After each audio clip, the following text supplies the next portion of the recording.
Hey guys, GamerZach here, and welcome to my top 10 PC action games to watch in 2016. Now, action games could be anything from fast-paced hack and slashes to exploratory third-person shooters, but either way they always pack a punch. Well, it's about time you gear up and prepare for combat in these upcoming hard-hitting titles.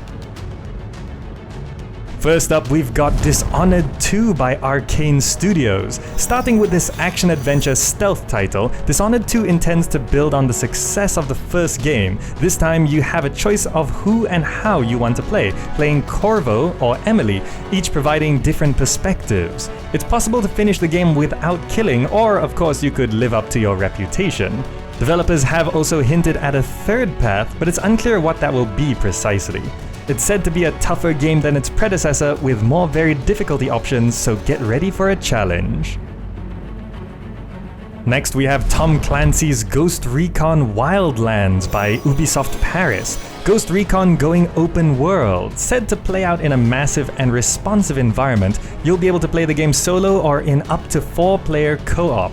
Set in modern-day Bolivia, over 9 different terrains and a day-night cycle that you can use to your advantage, you'll have your choice of stealth, parachuting in, or charging the front door on your dirt bikes.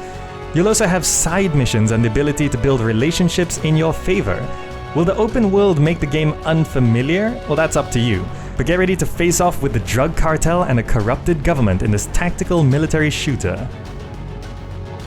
Then we have Hellblade by Ninja Theory. A hack and slash based on Celtic mythology, embark on a personal journey through a hellish world created by the psychotic manifestations of the protagonist, a deep character and brutal, unforgiving melee combat. The developers are promising an independent AAA title, and whatever that means, they sure are promising a lot. Ninja Theory has a lot of talent and experience under their belt, so we can hope they'll live up to their promises. Next up we have Umbra by Solarfall Games. Calling themselves a next-gen hack and slash, this title is promising large amounts of weapons and items, a crafting system, building your own house, and a mature storyline in a secret-filled world. The big selling point is the responsive AI and on-the-fly pathfinding that responds to terrain changes that are meant to make the world feel alive and realistic. The game is looking promising, but I'm always a little cautious when the term next gen is brought up, so I'd keep an eye on this one.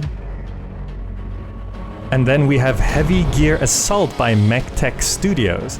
Alright, I was a bit hesitant including this title, but it's an attempt to revive Heavy Gear and a possible alternative to MechWarrior.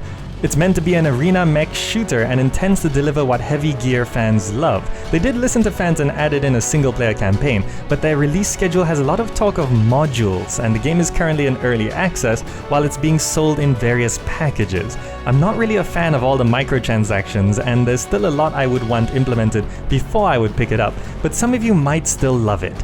I'd just exercise heavy caution before spending any money. And next we've got Plants vs. Zombies Garden Warfare 2 by PopCap Games. Here we have a sequel to the third-person shooter and tower defense title, Garden Warfare. The game is improving on itself with new game modes, new classes, and the ability to play solo offline or in split-screen multiplayer. There are also 6 24-player modes available.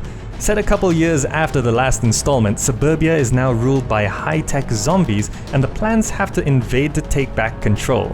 It's looking to be a step forward in the series, and if you like the PvZ universe, this could be for you, but I'd still check out some gameplay footage before jumping in. Then we have For Honor by Ubisoft Montreal. An impressive looking hack and slash in the vein of War of the Roses and Chivalry. You play as medieval knights, samurai, or Vikings using a hand-to-hand combat system described as the art of battle.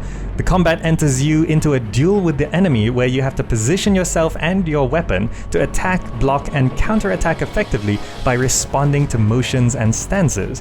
Up to 8-player multiplayer, the battlefield will be populated with AI soldiers that behave as creeps, so even if you can't take on other players, you'll still be able to contribute.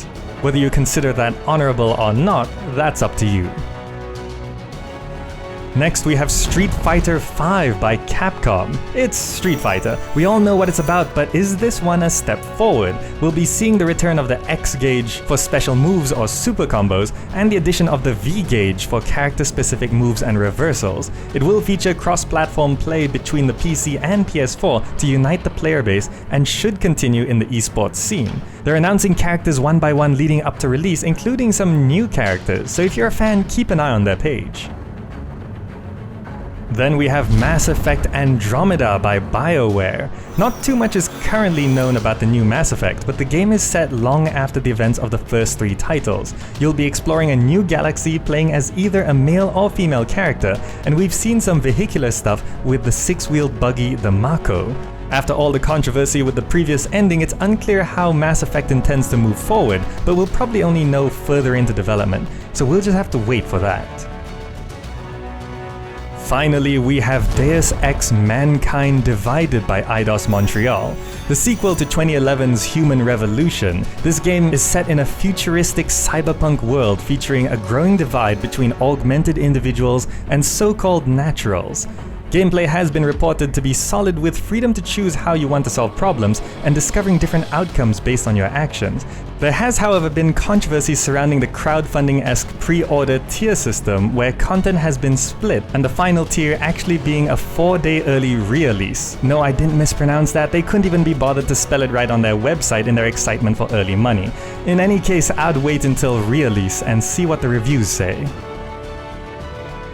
Now, most of these games should be releasing in 2016, but either way, you should keep an eye on developments to see if these games will blast their way to the top of your lists or crumble under the pressure. And to wrap up, here's something I'd like to know. Do you prefer melee hand-to-hand combat or shooters? Both seem to be developing new mechanics, and I'd like to know your opinions. Alright, that wraps up my top 10 PC action games to watch in 2016. Hope you enjoyed the video, and if you did, drop me a like or share it with your friends. The support is always appreciated. Thanks so much for watching, and I'll see you in the next video.